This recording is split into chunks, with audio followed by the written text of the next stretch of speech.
Le long des côtes du sud de l'Angleterre, on embarque des troupes et du matériel en vue de l'offensive alliée en Europe. Après des années de préparation dans le plus grand secret, 3 millions d'hommes sont prêts à s'engager dans le plus grand débarquement militaire de l'histoire, l'opération Overlord.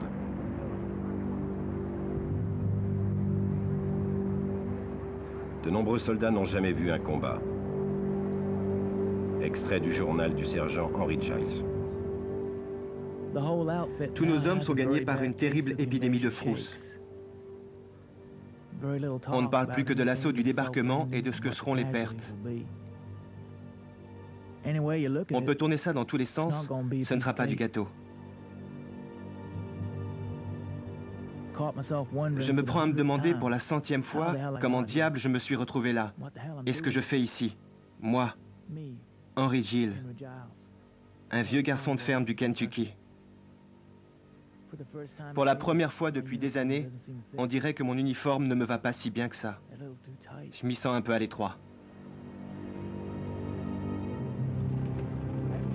Hugh Bone du 2e régiment Est du Yorkshire sait que cette fois, c'est la bonne. Fini l'incertitude sur le jour J ou leur H à présent.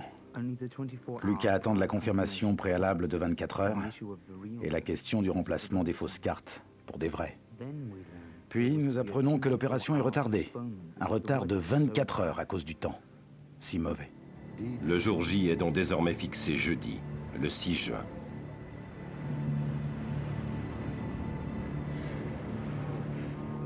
La plupart des hommes sont déjà consignés à bord depuis 3 jours.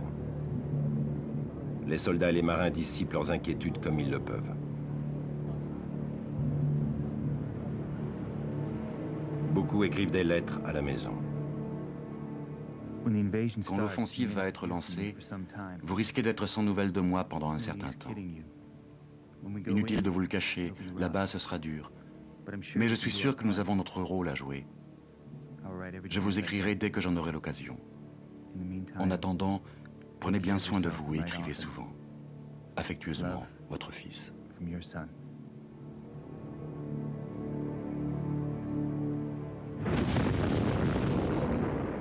Le matin suivant, les Alliés bombardent les côtes normandes.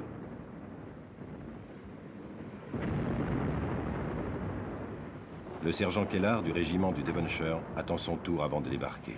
J'ai vu les balles des mitrailleuses lourdes découper le sable en faisant le bruit d'un gigantesque essaim d'abeilles. J'ai pensé, mon Dieu, nous allons nous faire massacrer.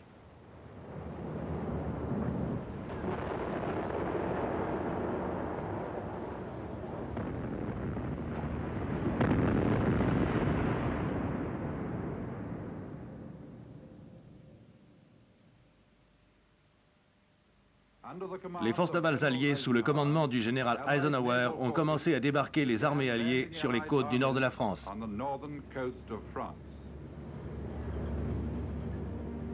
Le Canadien Charles Martin débarque sur la plage désignée sous le nom de code Juno.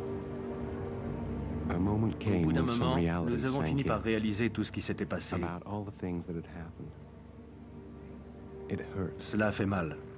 Nous avons appris que la moitié des hommes de notre compagnie d'origine, ceux que j'avais rejoints en juin 1940, avaient été tués ou blessés. J'ai pleuré. On en avait perdu tellement.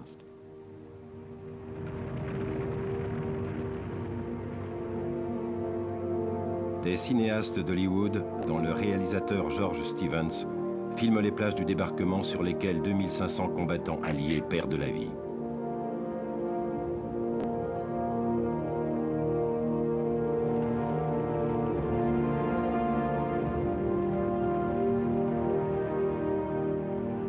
Mais l'opération est une réussite.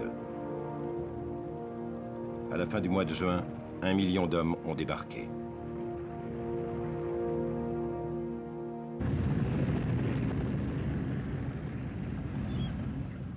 La progression des troupes alliées en Normandie s'avère plus difficile que prévu. William Preston est caporal dans un bataillon de chars américains. Ma très chère Phil, La bataille du bocage se poursuit, plus proche d'un combat de jungle que de n'importe quoi auquel je puisse penser. Les petits champs à découvert entourés d'arbres et de buissons épais ne sont que des pièges si tu n'es pas sur tes gardes. Cela rend notre avance mortellement lente. Je ne me suis jamais senti aussi proche d'un poisson rouge dans son bocal que lorsque nous progressons à travers ces champs, d'une haie à l'autre. Très affectueusement, Bill. Peu à peu, les Alliés minent une armée allemande de plus en plus éprouvée.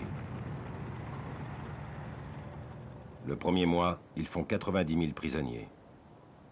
Un jeune caporal écrit à sa femme. Je me demande ce que nous allons devenir. Je ne pense pas que je reverrai jamais ma maison. Mais nous combattons pour l'Allemagne et pour nos enfants. Et ce qu'il advient de nous est sans importance. J'en ai fini avec l'espoir qu'un miracle arrive rapidement.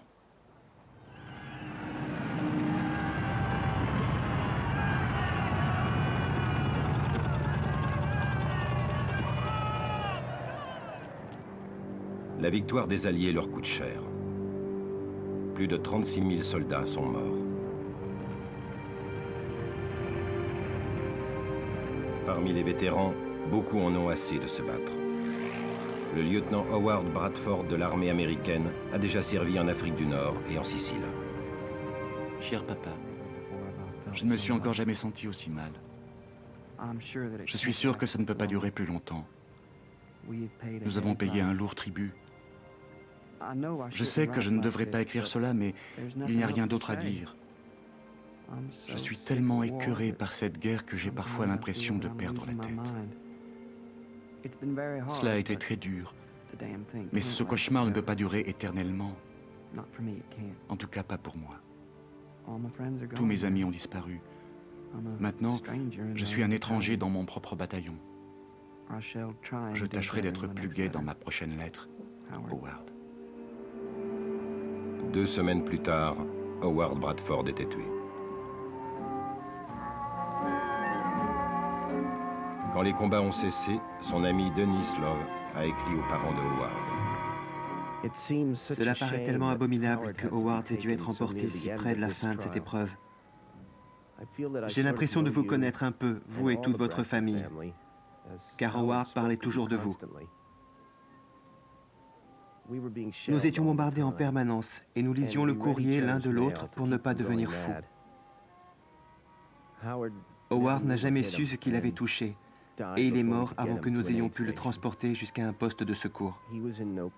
Il n'était pas triste et il a quitté ce monde comme il le voulait, en faisant son devoir, en veillant sur ses hommes.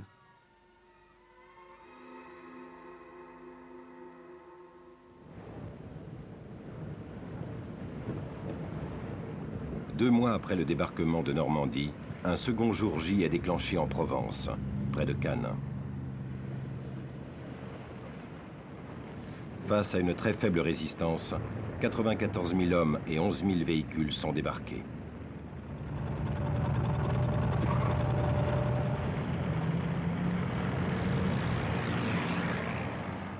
Les résistants combattent désormais aux côtés des Américains et des troupes de la France libre du général de Gaulle. Georges Fedel se souvient de leur fierté et de leur détermination. La bataille a commencé, un combat à mort, parce que les gens avaient compris que la liberté de leur ville en dépendait.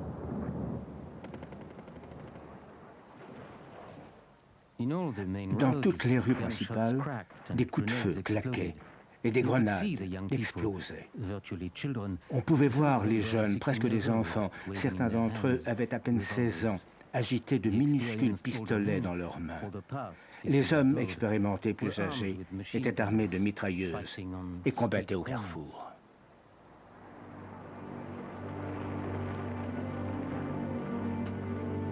Alors que les Allemands vaincus sont faits prisonniers, les Français libérés s'abattent sur des milliers de collaborateurs et de suspects.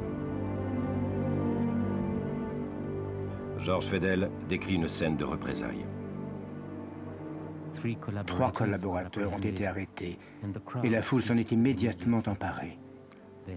Leur haine des traîtres était si forte qu'ils en avaient oublié les ordres et mis de côté tout sentiment humain et puni les criminels sur le champ. 2 ont été pendus. Le 3e a finalement été tué par balle après avoir enduré la fureur de la foule pendant 20 minutes. Ce que l'on a fait du cadavre, c'est indescriptible. Toutes sortes de choses écœurantes, les crachats, les ordures et la morve dégoulinaient sur sa peau jusqu'à ce que le corps soit emporté.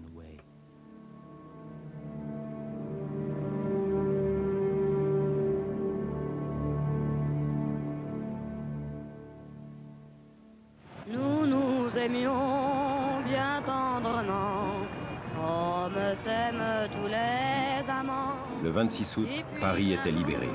Tu m'as quitté, depuis je suis désespéré. Je te vois partout dans... James Quirk, un officier chargé des relations publiques dans l'armée américaine. Les gens affluaient, courant, criant de toutes les directions. Ils se sont jetés sur nous et ont arrêté la colonne. Tout le monde, les bébés comme les vieilles dames, voulaient absolument nous embrasser. Et en quelques minutes, nous nous sommes tous retrouvés maculés de rouge à lèvres.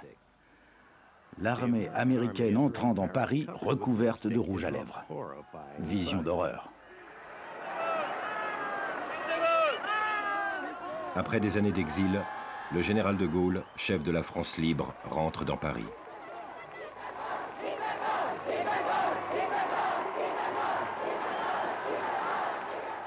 Charlotte Toutain, infirmière dans l'armée française. Certaines personnes ne croyaient pas que De Gaulle ait une armée en Angleterre. Ils pensaient que c'était une plaisanterie des Allemands. Aujourd'hui, il descend les Champs-Élysées à pied jusqu'à la place de la Concorde. Les gens deviennent fous. Nous suivons derrière, le cœur palpitant.